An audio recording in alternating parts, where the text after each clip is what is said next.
Hello and welcome everyone to a Smart IAS Foundation. Today we will talk about how to answer hobbies related question during interview.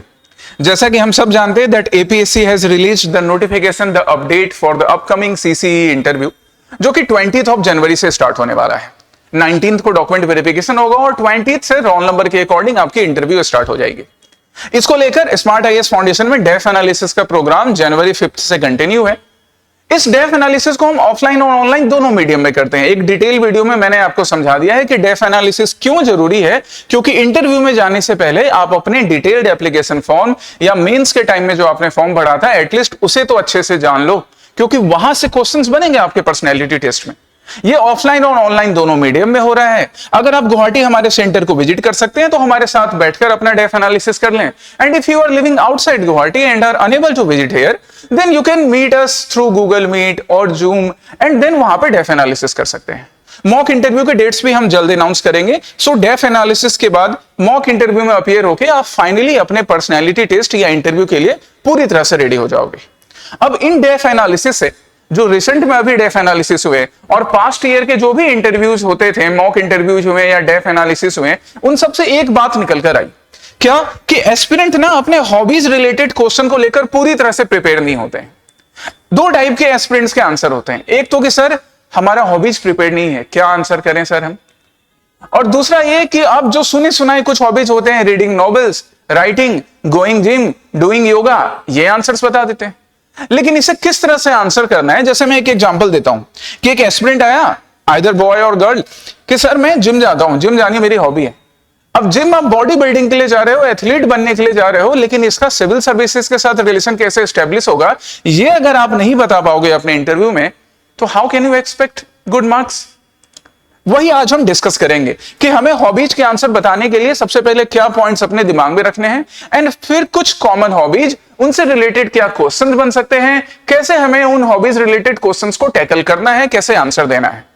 Comment section में आपके अगर इनके अलावा कोई और unique hobbies भी होंगे तो आप वो मुझे कमेंट सेक्शन में बता दीजिएगा, उसका आंसर मैं कर दूंगा कि how to tackle that question related to your hobbies. ठीक है, सो लेट्स स्टार्ट। आज की हम बात करें तो सबसे पहले ना हम कुछ क्विक टिप्स की बात करेंगे हॉबीज रिलेटेड क्वेश्चन का। ये क्विक टिप्स आपको दिमाग में रखना है, आपका हॉबी चाहे कुछ भी हो। सबसे पहला टिप क्या, सबसे इंपॉर्टेंट टिप्स क्या, you need to be honest. खैर ये ऑनेस्ट बनने का काम आपने अपनी प्रिपरेशन के टाइम में भी किया, ऑनेस्ट रहे तभी आज इंटरव्यू तक पहुंचे हो। तो अपने पर्सनैलिटी टेस्ट में ना कंप्लीट ऑनेस्ट रहना है, क्योंकि वहां पे जो पैनलिस्ट बैठे होंगे ना गाइज, उनका आपके एज के बराबर सर्विस एक्सपीरियंस होगा। जितनी आपकी एज अभी हुई होगी ना, लगभग उसी के बराबर उन्होंने सर्व किया है। उनके सामने फेक नहीं करना है कि आपकी हॉबीज है रीडिंग नॉवेल्स और आपने बोल दिया कि मुझे तो भारतनाट्यम डांस करना पसंद है। जेन्युइन रहना है वहां पर कि सर हमारी ये हॉबी है और हमारी 2 हॉबी है, मैक्सिमम 2 से 3 हॉबी के बारे में बात करेंगे। फैल नहीं जाएंगे कि अरे हमारे हॉबीज तो बहुत सारे हैं, हम ये भी कर लेते वो भी कर लेते, इब्ने बतूता है, पूरा दुनिया घूम रहे हैं, सचिन तेंदुलकर की तरह क्रिकेट खेल रहे हैं और मेसी की तरह हम फुटबॉल भी खेल रहे हैं। ऐसा नहीं चलेगा। अपनी हॉबीज की लिस्ट में ना मैक्सिमम 2 से 3 नाम ऐड कीजिए। उसके अलावा अगर आपकी कोई हॉबीज हैं तो अपने पास रखिए, क्योंकि ये 2 से 3 हॉबी ना आपको बिजी रखने के काम आएंगी। इससे ज्यादा तो टाइम भी नहीं है। सिविल सर्विसेज एस्पिरेंट के पास वैसे भी टाइम नहीं रहता है। अब आपने 5-6 हॉबीज की लंबी लिस्ट बना दी, how would you justify it, कैसे जस्टिफाई कीजिएगा, वहां पर फेक लगने लगेंगे। इसलिए अपने आंसर में ऑनेस्ट रहना है, अपने हॉबीज को 2 से 3 ज्यादा नहीं फैलने देना है। रीडिंग बुक्स, कुकिंग, ठीक है हो गया सर। अगर वो पूछे कि अच्छा बेटा इसके अलावा और क्या, तो आप ऐसे आंसर कीजिएगा कि सर और ma'am, since this 2-3 hobbies kept me busy during my preparation days, so sir इसके अलावा और बाकी स्किल्स में फ्यूचर में सीखूंगा। एक फॉरवर्ड लुकिंग पॉइंट पर हमने एंड किया अपना आंसर। ठीक है, चलिए तो ये टिप्स याद रखेंगे। फिर और क्या, we would also keep in mind that we need to connect our hobby to civil services qualities। जैसे मैंने बोला ना कि कुकिंग आपकी हॉबी है, आपकी हॉबी रीडिंग है, आपकी हॉबी राइटिंग है, आपकी हॉबी वॉकिंग है, आपकी हॉबी योगा विपासना करना है, या कोई और हॉबी है, म्यूजिक प्रैक्टिस करना है, अच्छी बात है। वो सब अपने अपने फील्ड से रिलेटेड है। आपको क्या करना है, उन हॉबीज को ना सिविल सर्विसेज से रिलेट करना है। That is the purpose of asking questions related to hobbies. इसलिए हॉबीज से रिलेटेड क्वेश्चंस पूछे जाते हैं गाइज, ऐसे ही टाइम पास करने के लिए नहीं।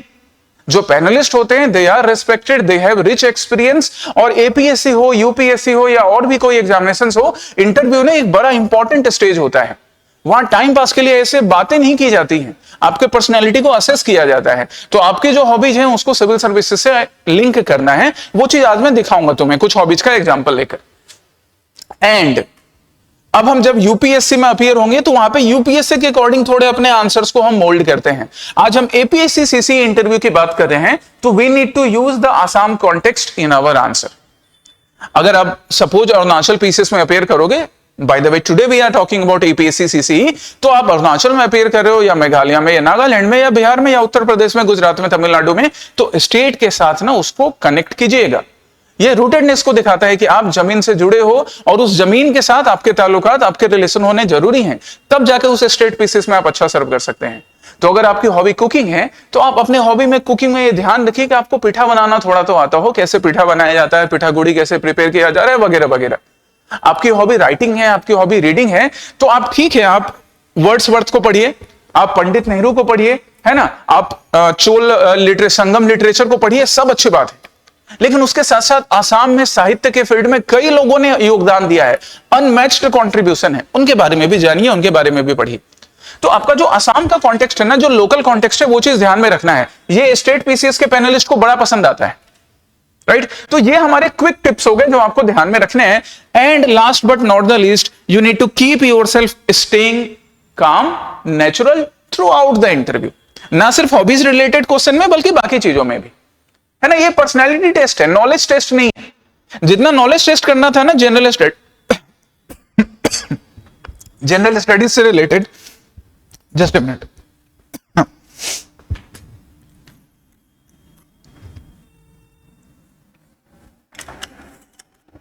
देखिए, जो भी नॉलेज आपका टेस्ट करना था जनरल स्टडीज से रिलेटेड, वो चेक हो चुका है फिल्म्स और मेंस में। ये पर्सनैलिटी टेस्ट है, तो काम रह के जवाब देना है। ठीक है, हम कुछ क्वेश्चन का आंसर नहीं कर पाए, काम रहेंगे, नर्वस नहीं होंगे, वो नर्वसनेस आपके चेहरे पे नहीं आना चाहिए। सिविल सर्विसेज में भी वैसा ही होगा। Okay, now come to few examples of hobbies. जैसे एक कॉमन हॉबी की मैं बात करता हूं, रीडिंग बुक्स, है ना, ये काफी रहता है, reading books, reading novels, right. तो आपकी हॉबी है रीडिंग बुक्स, रीडिंग नॉवेल, तो वहां पे वो क्वेश्चन कैसे कैसे पूछ सकते हैं। कुछ एग्जांपल जैसे मैंने, अच्छा बताओ लास्ट बुक तुमने कौन सा पढ़ा था, कौन से ऑथर का पढ़ा था, आपके फेवरेट ऑथर कौन है, उनके कुछ वर्क बता दीजिए, रिसेंट पे किन्हें बुकर प्राइज से सम्मानित किया गया है, मुस्ताक बानो कौन है, करंट अफेयर्स में भी हम ये सारी चीजें देखते थे, साहित्य अकेडमी अवार्ड से किन्हें सम्मानित किया गया है, मेंस में भी क्वेश्चन पूछा था ना तुम्हारे, असम के कौन से फेमस ऑथर और उनके वर्क को आपने पढ़ा है, क्या पढ़ते हैं आप, फिक्शनल स्टोरीज पढ़ते हैं, नॉन फिक्शन पढ़ते हैं, बायोग्राफी पढ़ते हैं, कौन सा कैटेगरी का वर्क आप पढ़ते हैं। तो ऐसे ना प्रोबेबल क्वेश्चंस हो सकते हैं, कैसे जो आप रीडिंग कर रहे हो वो आपको एडमिनिस्ट्रेशन में, गवर्नेंस में हेल्प करेगा, ये क्वेश्चन में पूछा जा सकता है। और अब इसको कनेक्ट कैसे करेंगे, how is the way to answer. आपको क्या बताना है कि सर जो मैं रीड करता हूं तो ये मुझे डाइवर्स ह्यूमन एक्सपीरियंस के बारे में, डाइवर्स बैकग्राउंड के बारे में सिखाने का काम करता है।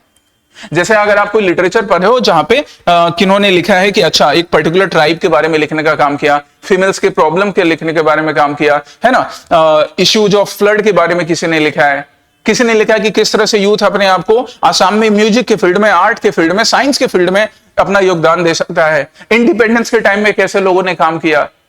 जब हम रीडिंग नॉवेल्स की बात करेंगे तो हम जोनाकी इरा के जितने भी हमारे साहित्यकार थे उनके बारे में पढ़ेंगे, क्वेश्चंस वहां से आ सकते हैं।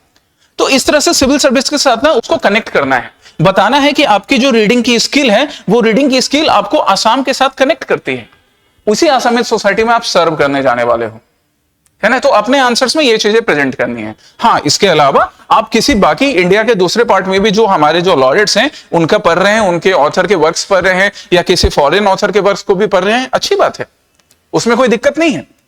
इवन आप ये भी बोल सकते हो कि सर मैं आसाम से रिलेटेड इन ऑथर के वर्क को पढ़ता हूं और साथ में एक पर्टिकुलर किसी और का भी नाम बता सकते हैं। बहुत ज्यादा एग्जांपल वहां पर भी अवॉइड करने हैं, है ना, थोड़ा कन्फाइन रखिए। जब वो सामने से पूछे तब आप बताइए कि अच्छा हाँ ये भी वर्क है। ऐसा भी हो सकता है कि उन्होंने किसी एक पर्सन का नाम लिया, किसी ऑथर का नाम लिया और आपको उनके वर्क नहीं मालूम है, तो आप आंसर कर सकते हो कि sir I actually tried but sir मुझे अभी उनका नाम नहीं याद है, सर मुझे प्रिपरेशन के टाइम में जितना टाइम मिला था तो मैंने इतना ही पढ़ा था, मैं आगे बिल्कुल सर उनके बारे में पढ़ूंगा। कहीं से आपको नेगेटिव मार्किंग नहीं मिलेगी इसमें, ठीक है। रीडिंग के बाद अब हम दूसरे हॉबी पर आते हैं। दूसरा हॉबी क्या, जिम, स्पोर्ट्स। आजकल काफी पॉपुलर है ना जिम जाना, स्पोर्ट्स में पार्टिसिपेट करना, चाहे वो बैडमिंटन हो, चाहे वो फुटबॉल हो, चाहे वो क्रिकेट हो या कोई और गेम हो, खो खो हो, कबड्डी हो, रनिंग करना, तो अब वहां पे आपसे रिलेटेड क्वेश्चन आ सकता है कि अच्छा भाई तुम जिम जाते हो, तुम रनिंग करने जाते हो, खेलने जाते हो, अपने रूटीन के बारे में बताओ। क्रिकेट में डीआरएस मेथड के बारे में बताओ। ये यूपीएससी में भी कई बार पूछा गया, डीआरएस के बारे में पूछ लेते हैं। क्रिकेट और फुटबॉल के बीच के कंपटीशन को पूछ लेते हैं कि इंडिया में क्रिकेट ज्यादा पॉपुलर क्यों हुआ, फुटबॉल क्यों कम पॉपुलर है, और कैसे उसको प्रमोट कर सकते हैं। अभी रिसेंट में आईपीएल में एक बांग्लादेश के प्लेयर को आउट एग्जिट करने से जो कंट्रोवर्सी है, वहां से भी क्वेश्चन पूछ सकते हैं। तो ऐसे आपको प्रिपेयर रहना इन क्वेश्चंस के लिए। और आप क्यों क्रिकेट खेलते हो उसको सिविल सर्विसेज से कैसे रिलेट करना है, तो चाहे वो क्रिकेट हो या फुटबॉल हो, टीम वर्क होता है and team work is very much necessary, जो कि आपको सिविल सर्विसेज में भी हेल्प करने वाला है। ये सारे पॉइंट्स मैंने यहां पे दे रखे हैं। कमेंट सेक्शन में भी इस पीडीएफ को अटैच कर दूंगा ताकि आप एक बार पढ़ लीजिएगा अपने आंसर्स को फ्रेम करने के लिए। अब आप बोलोगे कि सर बैडमिंटन में तो हम सिंगल भी खेलते हैं, टीम कहां पर है, तो भाई बैडमिंटन जो है ना वो आपको क्या करेगा, आपको आपके क्विक रिस्पॉन्स के लिए आपके रिफ्लेक्सेस को अलर्ट करेगा। ये भी जरूरी है सिविल सर्विसेज में, आप क्विक रिस्पॉन्स दिखा सके, आपके रिफ्लेक्सेस शार्प हो, ताकि अगर सपोज मान लो आप आसाम पुलिस सर्विसेज में जा रहे हो या इवन आसाम सिविल सर्विसेज में भी जा रहे हो, किसी भी डिपार्टमेंट में जा रहे हो, आपका रिस्पॉन्स फास्ट होना, आपके रिफ्लेक्सेस फास्ट होना गवर्नेंस को ज्यादा पीपल सेंट्रिक बनाएगा, प्रॉब्लम को जल्दी सॉल्व करेगा। तो ये हो गया रेलेवेंस, ये आपके हॉबी, उससे रिलेटेड प्रोबेबल क्वेश्चन, कुछ अलग क्वेश्चंस भी बन सकते हैं और ऐसे आप उसको कनेक्ट करोगे, है ना। ये कनेक्शन याद रखिएगा, this is very much important. दूसरे एक हॉबी पे आ जाता है, राइटिंग एंड ब्लॉगिंग। तो अगेन राइटिंग देखिए क्या होता है, मेंस का रिटन स्टेज क्लियर करने के बाद इंटरव्यू देने आए हो, तो राइटिंग का तो एक सबसे बढ़िया एडवांटेज क्या हो गया कि सर ये हमारे कम्युनिकेशन स्किल्स को इंप्रूव करने का काम करता है। It helps you in developing the clarity in thought. जब आपके थॉट प्रोसेस में क्लैरिटी आएगी, आपकी कम्युनिकेशन स्किल बढ़ेगी, तो आपने तो मेंस का एग्जाम क्लियर किया है, आप ये भी बोल सकते हो कि sir writing journals helped me in clearing my mains examination and definitely it would help in administration. फिर वो बोलेंगे कि अच्छा बेटा किस टाइप के आप जर्नल लिखते थे, एसएमएस में या इंग्लिश में या हिंदी में या बांग्ला में या तमिल में, किस लैंग्वेज में आप जर्नल जो लिखते थे उसका थीम क्या होता था, क्या आपका जर्नल कभी पब्लिश हुआ है किसी न्यूज़पेपर में या आप ब्लॉग पे लिखते हो। तो ये आपसे क्वेश्चन ऐसे पूछे जाएंगे राइटिंग से रिलेटेड। दूसरा हॉबी पर आए हम, कुकिंग पर आते हैं। तो अब कुकिंग की बात करें ना, अब अगेन कुकिंग का सिविल सर्विसेज में क्या रेलेवेंस है, एक तो बड़ा अच्छा रेलेवेंस है, स्पेशली बॉयज जो मेल कैंडिडेट है, आप ध्यान रखो, अगर आप कुकिंग वाला हॉबी बता रहे हो बहुत अच्छी बात है। पता है क्यों, क्योंकि कुकिंग वाली हॉबी ना जेंडर न्यूट्रलिटी को शोकेस करती है। यूजुअली हमारे इंडिया की ट्रेडिशनल सोसाइटी में cooking is associated with the females, but it should not be necessary, ऐसा मैंडेटरी तो नहीं होना चाहिए। जेंडर न्यूट्रलिटी को शो करेगा आपकी कुकिंग की हॉबी, बस आप इसको अच्छे से प्रेजेंट कर दीजिए कि sir my hobby is cooking. वो बोलेंगे अच्छा खाना बना लेते हो, बोला हाँ सर खाना मैं बनाता हूं, ये ना खुद ही दिखा रहा है कि आप जेंडर न्यूट्रल हो। तो पूछेंगे अच्छा क्या क्या खाना बना लेते हो, तो आप एक दो कुजीन के बारे में जान लीजिए, आप मास्टर शेफ नहीं है, आपको सारे कुजीन के बारे में नहीं पता होगा, आपको भारत की पूरी पाक कला नहीं मालूम होगी। आप ऐसे बता सकते हो कि अच्छा सर मुझे ये खाना बनाना आता है, उसमें से कुछ तो फूड आपके इंडिजीनियस एसएमएस एथनिक डिशेस भी होने चाहिए और बाकी अलग अलग फूड्स भी होने चाहिए। फिर वो कंपैरिजन करने बताएंगे कि अच्छा एसएमएस फूड में आजकल काफी इंपैक्ट दिखता है, वेस्टर्न इंपैक्ट या चाइनीज इंपैक्ट या कोरियन इंपैक्ट, इंडिया के बाकी फूड्स में भी ये इंपैक्ट हमें इन्फ्लुएंस दिखता है, ऐसा क्यों होता है, कौन कौन से मसाले यूज किए जाते हैं, बैम्बू सूट का क्या फायदा होता है, क्यों बैम्बू सूट कंज्यूम करना चाहिए, क्या उससे फायदे हैं, ऐसे ऐसे आप एग्जांपल्स बता सकते हैं। कुकिंग आपको किस तरह से हेल्प करेगा वो भी आप बता सकते हैं, क्योंकि कुकिंग करने में ना आपको प्लानिंग एंड अटेंशन की काफी जरूरत होती है। You need to plan and then you pay attention and adapt the changes. कि खाना अगर जलने लग गया, थोड़ी सी ज्यादा आंच लग गई तो कैसे सही करना है, सिविल सर्विसेज में भी ये आपके काम आएगा, right. So keep this things in mind, ये सारी चीजों को दिमाग में रखिए। अच्छा हाँ, कुकिंग को ना मिड डे मील से भी कनेक्ट किया जा सकता है।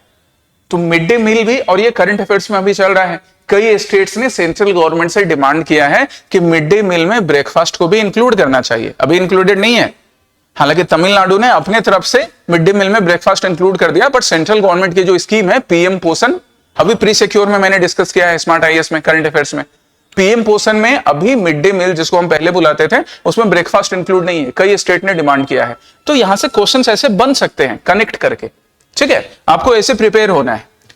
गार्डनिंग एंड प्लांटेशन, ये भी एक हॉबी है। ये कई एस्पिरेंट्स के डेफ में या उनसे जब बात की गई तो दिखा कि अच्छा गार्डनिंग एंड प्लानिंग भी, थोड़ा सा रुको मैं इसे चेंज कर दूंगा, कि गार्डनिंग एंड प्लानिंग भी एक टाइप की हॉबी होती है। अब गार्डनिंग एंड प्लानिंग में आपसे रिलेटेड क्या क्वेश्चंस पूछे जा सकते हैं, रुकिए मैं आपको बताता हूं, इसे चेंज कर लीजिए, अभी मैं चेंज करके आपके लिए कमेंट सेक्शन में अपडेट कर दूंगा।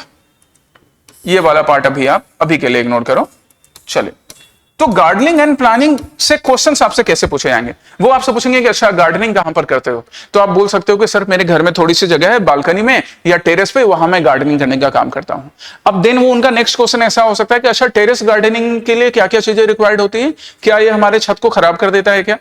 तो आपको ना थोड़ी सी टेरेस गार्डनिंग के क्या प्रॉस हैं, क्या कौन से हैं, इसके बारे में मालूम करना है। फिर वो पूछेंगे कि अच्छा अभी देखो जनवरी का टाइम है या फरवरी, जब आप इंटरव्यू के लिए अपीयर हो रहे हो, इस टाइम में कौन से फ्लावर्स उगाना ज्यादा सही रहता है? तो आप बताओगे कि साहब ये वाला फ्लावर है। अब रोज उगाना है, मेरीगोल्ड उगाना है, चंपा उगाना है, चमेली उगाना है, आप देख लीजिए कि सीजन के अकॉर्डिंग क्या है। फिर वो पूछेंगे कि अच्छा ये जो फ्लावर्स इनके वेराइटीज भी सीजन के अकॉर्डिंग वेरी करती है। डिटेल्स में इस तरह से जा सकते हैं। अब गार्डनिंग का रेलेवेंस क्या है, ये जो सेकंड वाला पार्ट हम देख रहे थे कि गार्डनिंग का रेलेवेंस क्या है, क्यों गार्डनिंग सिविल सर्विसेज में है, कैसे गार्डनिंग सिविल सर्विसेज में हेल्प कर सकती है। तो गार्डनिंग ना आपको नेचर से कनेक्ट सिखाएगी। जादव पायेंग जी का नाम आपने सुना है? इन्होंने यही तो किया ना, इन्होंने फॉरेस्टेशन करके, इन्होंने ट्रीज लगाकर ना सिर्फ असम को बल्कि पूरे भारत बल्कि पूरे वर्ल्ड को एक सिखाया कि एक इंसान भी अगर कोई नई शुरुआत करता है तो वो अपने आप में एक जंगल बनाने का काम कर देता है, एक फॉरेस्ट बनाने का। वो भी तो गार्डनिंग से ही उन्होंने शुरू किया, कुछ बैम्बू ट्री लगाकर। तो इस तरह से ना आप उसको अपने कल्चरल रूट से कनेक्ट कर सकते हो। आप बोलोगे कि आपके गार्डनिंग की जो स्किल्स है, आपका गार्डनिंग का जो इंटरेस्ट है, वो ना सिर्फ आपके हॉबी के रूप में डेवलप हो रहा था, बल्कि वो एनवायरमेंट के साथ आपके कनेक्ट को भी बता रहा था, which is very much necessary. Even environment and ecology तो आपने अपने जीएस पेपर 3 में पढ़ा भी है, मेंस के लिए, प्रीलिम्स के लिए भी पढ़ा है। तो ऐसे करके ना आपको अपनी हॉबीज को सिविल सर्विसेज से एक्चुअली कनेक्ट करने का काम करना है गाइज। योगा विपासना, ये भी आजकल काफी पॉपुलर है।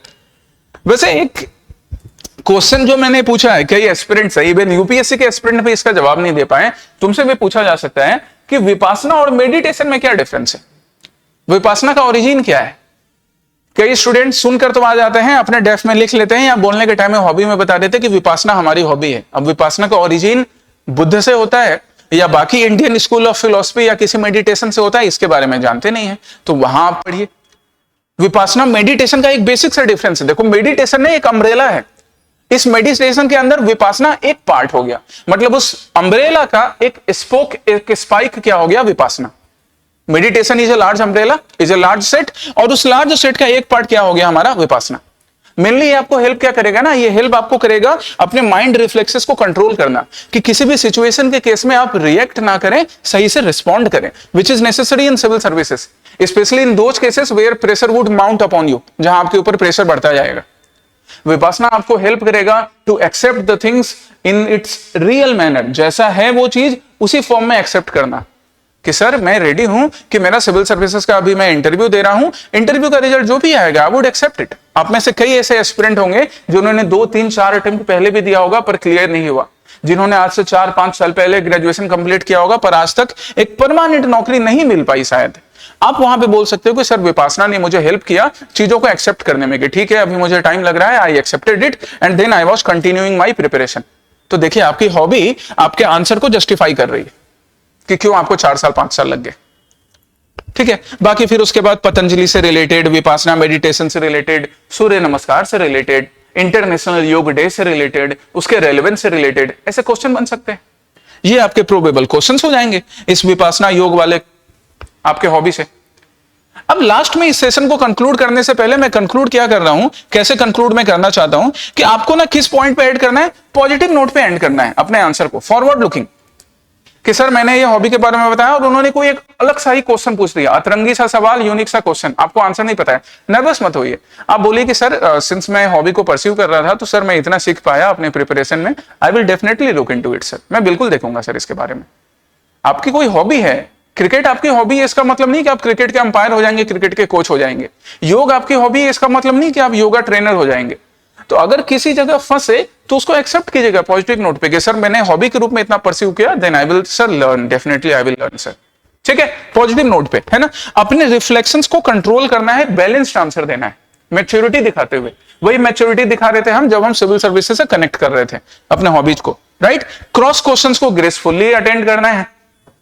ये सिर्फ हॉबीज के केस में नहीं होगा guys, through out the interview एक चीज ध्यान रखिएगा कि जब क्रॉस क्वेश्चंस पूछे जाते हैं ना, आपने आंसर दिया, अपने आंसर्स को ना ओपन एंडेड नहीं रखना है, avoid open ended answers. Answers ऐसे करना है कि आपका आंसर जितना पूछा गया आप उतना ही जवाब दो, बहुत ज्यादा नहीं, क्योंकि ओपन एंडेड आंसर्स में ना बहुत सारे क्वेश्चंस पूछने के चांसेस होते हैं। तो जब भी क्रॉस क्वेश्चन पूछा जाए ग्रेसफुल्ली आंसर करना है। सामने वाले वो जो 3 4 5 पैनलिस्ट बैठे हैं ना, उनको चैलेंज नहीं करना है, आप उनसे लड़ने नहीं गए हो, उस रोज उनका है, आप उस डे को अपना बना लो, उनको अपने फेवर में करके कि आप वो आपको अच्छा मार्क्स दे दे, ठीक है। And you need to keep it short and natural, अपने पूरे इंटरव्यू को नेचुरल रखना है, आंसर्स टू द पॉइंट देने हैं, बहुत ज्यादा एक्सप्लेन करने नहीं लग जाना है, क्लासरूम नहीं बनाना है, टीचर नहीं बनना है।